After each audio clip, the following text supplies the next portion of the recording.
Emmanuel Macron, qui a remporté une nette victoire présidentielle devant Marine Le Pen, fait figure avec son parti La République En Marche de grands favoris pour les prochaines élections législatives. Mais Jean-Luc Mélenchon, qui a terminé 3e de l'élection présidentielle et premier candidat de gauche, tente au prix de profonds reniements de bâtir une coalition de gauche réunissant la France Insoumise, Europe Écologie Les Verts, le Parti Socialiste et le Parti Communiste Français. La gauche sociale et écologiste est-elle sur le point de vendre son âme pour conserver ses sièges à l'Assemblée nationale ?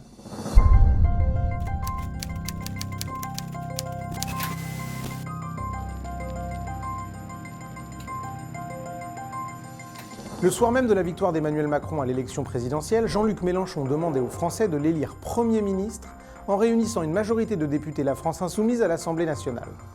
Car rappelons que le président élu choisit comme Premier ministre le leader du parti ou de la coalition qui remporte les élections législatives. Saisissant que la France Insoumise seule et devant faire face à des candidatures venues du PS, du PC et des écologistes n'aurait aucune chance de remporter une majorité de sièges à l'Assemblée nationale, Jean-Luc Mélenchon a lancé l'idée d'une coalition des gauches, quelles que soient leurs divergences, pour maximiser ses chances de l'emporter.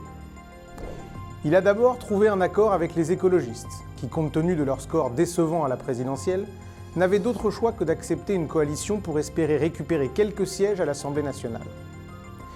Cet accord entre les deux partis est d'ailleurs en réalité plus qu'un simple accord électoral, mais bien un consentement sur une éventuelle sortie de l'Union européenne.